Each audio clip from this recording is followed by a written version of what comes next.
Okay, so a couple of weeks ago on the channel, I raced my Moth against an 18-foot skiff. A lot of people in the comments really liked that and they said they'd like to see me have a go on the 18-foot skiff. Well, in this video, we're going to do one better. So whilst me crewing on an 18 once would have been cool, when you have the opportunity to get one at an affordable price, that's one of the most successful ones in history, obviously I had to take it. So look at this. This is obviously the old Lumix 18. Before this, it was Gotta Love It 7, as skippered by Sevi Jarvin. It's won at least one world championship. I've talked to the Commodore of the 18s club and a few other people, and no one really knows if they swapped over hulls or not, because it's a bit hard to keep track of them. Won at least one world titles, possibly more. Yeah, now we've managed to get it for the channel. So massive thanks to Dave Hayter and the Brisbane 18 footers for making this happen. So we really didn't know what we were getting here. We knew that it existed. We knew that it had this trailer plug, and that was it. We didn't have any pictures of it. We didn't really know anything. So my brother pulled off an absolute miracle to get this. He had the week off work for the Moth Nationals that I was doing, but his boat is still pretty stuffed from hitting that carp, like the big fish, last year. He decided that he'd take one for the team and drive, I think it's 2,000 kilometres each way by himself to Brisbane and collect this boat from the shed that it's been sitting in for many years. So my brother was making good time on the way back and even stopped at the Dish. However, once he left the Dish and came back into Victoria, there were severe bushfires ravaging the state. At one point he was trying to get south, and according to the fire maps, almost every road was on fire. Luckily, he did get through and got our boat home safely, but other people weren't quite so lucky. I couldn't wait to get my hands on an 18-foot skiff.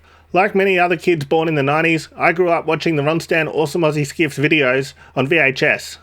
I actually watched my copy so many times that the tape broke, and then my parents had to buy me a copy on DVD instead. I also once took it to primary school to show the other kids. So as you can see, it's blowing about 30-35 knots today. The Moth Nationals has been cancelled, so my friend Cams came over to help me get this thing off the trailer. We're going to go through the sail boxes, find out what we've actually got, and see if this thing goes together. So super exciting, can't wait to get into it. So the 18-foot skiffs have two different rigs. Essentially that's a big mast, this one, and a smaller one, which is obviously over on that side.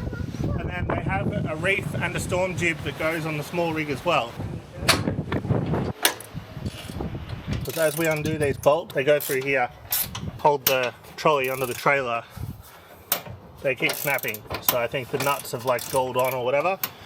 As we undo it, it just snaps the bolt. Yeah.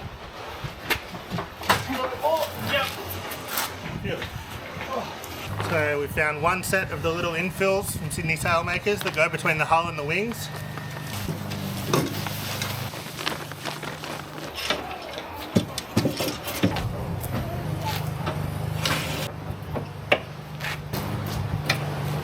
Tiny bit more.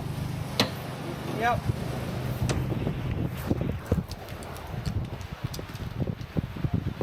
As you can see, the bowsprit is enormous and awesome. Now we're just going to try and get this side wing on, just to check how that works. Yes, a lot more sense. Probably, yeah. Oh, yeah.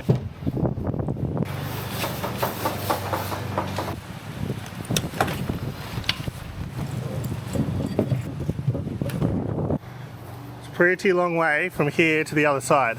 Obviously it's not like 1987 with the wing wars on Moreton Bay, where they were, I don't know how wide. I'll find a picture and put it over the screen now of when they got to their widest. It's still very big and very cool, and a long way to the end of that bowsprit.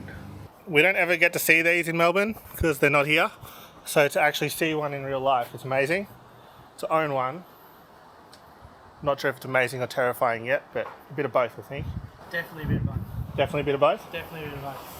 So we still don't know what we've actually got in this trailer. Everything's there, we're told, and a few extra sails and stuff, so we'll open it up and see what's there.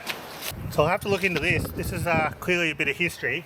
So AC opened San Francisco 2013. So that makes me think this boat went to some kind of open 18-foot skiff type event when the 2013 America's Cup was on. Okay, what do we got? I reckon we've got a jib. Alright, good guess. I reckon that's 3DI. I've never had a 3DI sail before. It does say sell or give. So it's a Lumix number 2.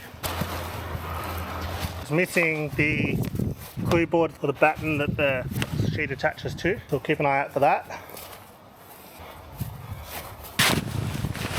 This time we found a number 2 main.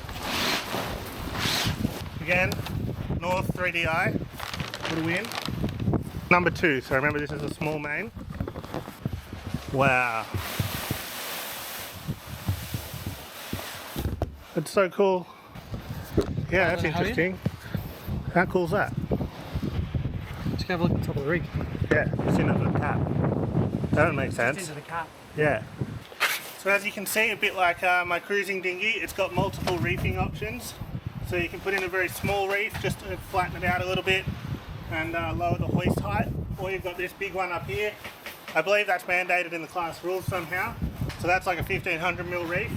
So it's like pure survival conditions. You can go into this and just get around the track. Oh wow. Proper boom. This boom might be longer than my keelboat. That's insane. That's how far that boom hangs out the back, roughly. That's so cool. Okay, what's next? Boat A bit breaker. of boat breaker we need to replace. Yeah. Told it's pretty tired. Panasonic. Small hole here. Yeah. So it's got a small tear in the window, but we'll just get that fixed. Yes, this is a main 1 standard. Absolutely enormous head. Look at that. This is so cool.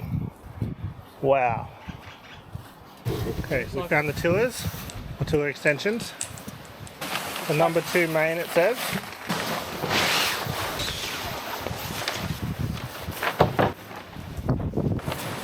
So this is a Smeg number 1 main. Again, enormous in the head.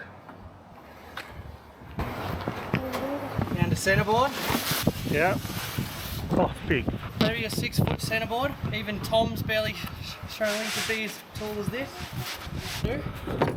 Yeah, a bit of a tidy up finish job down here. Bit scratchy, a few little chips at the trailing edge, but overall looks to be in pretty good nick.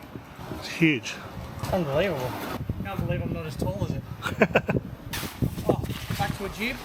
Okay, Says Lumex number 2 jib. there we go, okay. Found a number 1 jib. Previously used on the Royal Oak by the looks of it.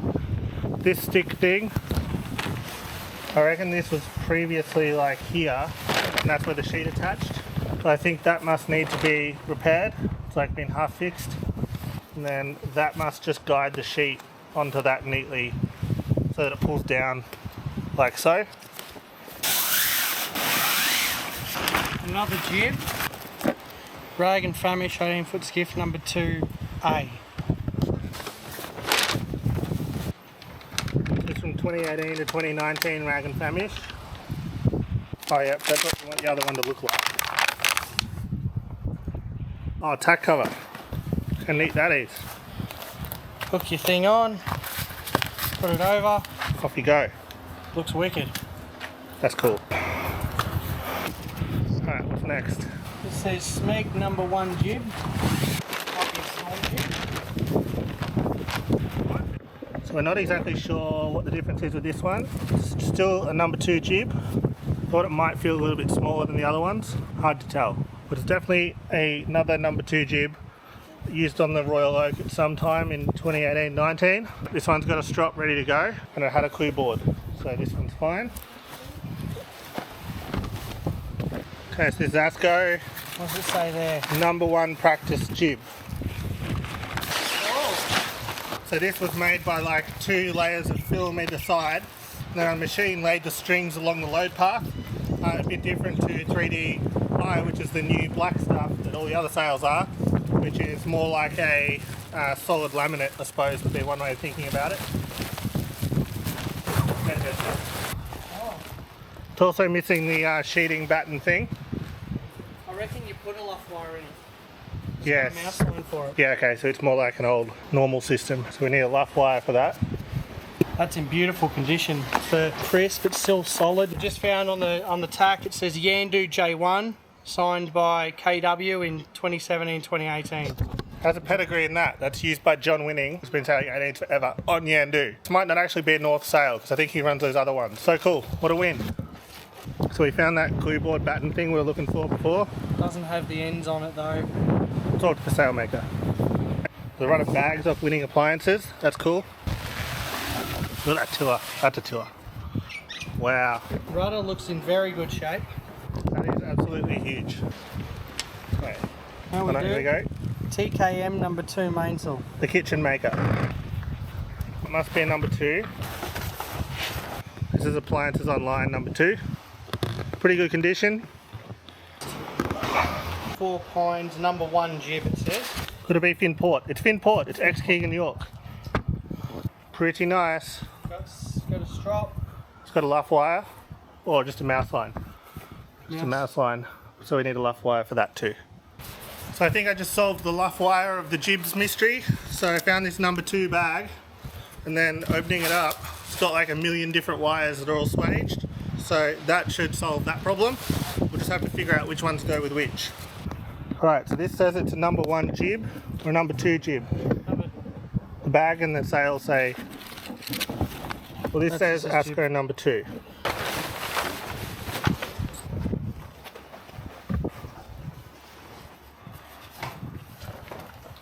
That one actually looks pretty good. Looks very good. That's awesome.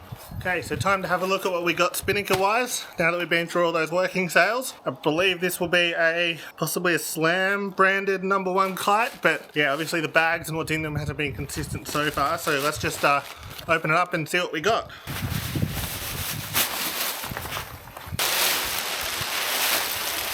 So yeah, that is a Slam number 1, and it looks like it's from about 2015 based on when it was measured. Looks to be, it's definitely got a bit of a story, like that middle panel looks to have been made more recently than the rest of it, but not in bad condition, so that's a bit of a win, I reckon. Not a bad looking sail for what we're doing, so let's put it away and get the next one out. This one's in an Evolution bag, no other markings, we'll see what we've got.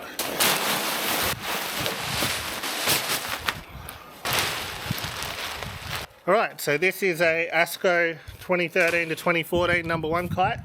Still looks to be in usable condition, so another win there. Right, so this one's in a North bag. Can't really make out what's on the label, so only one way to find out. So this one's from Sail Tech Australia. So that one, it's an APC logistics kite. Doesn't have any marks on the actual sail indicating which one it is, but the bag does say number 1 training, which looks right. So we'll just have to go with the fact that it's probably a number 1, and one day put it up, see if it actually looks right. So let's put it away and get the next one out. Okay, so this one's in an Ullmann sales bag. It says Yandu number 2, so let's see what it is.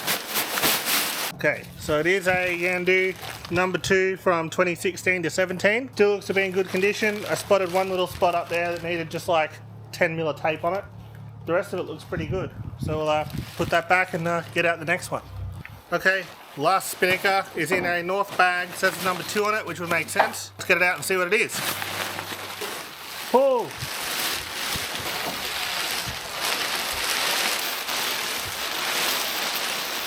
Right, so this one is a number 2 from about 2012. I don't actually recognise that sponsor, so not sure what the story is with this one, but it still looks like a decent sail. It is obviously a little bit older, but perfect for training, so yeah, we'll put that one away. So there we go. As you can see, we also got a boat cover. That's pretty much the end of our 18 footers unboxing video. Massive thanks again to Brisbane 18 footers for making this happen. Like I said earlier, this has been like a childhood dream of mine since I was about 10. To actually go for a sail on an 18. So to actually own one is just crazy. Like 2 weeks ago I was sitting on the couch eating carbonara, watching 18 footers TV on a Sunday, and now I've got one in my backyard. It's funny how life just works. A massive thanks to everyone on Patreon that continues to support the channel, and we're so close to 5,000 subscribers. So if you haven't subscribed yet, please hit the button, then yeah, that'll get us over the 5,000 mark finally, and send it around to your friends that might be interested. I'll be back in a week or so with my videos from the Moth Nationals, so you can see how well or not well that went for me, and I'll see you next time.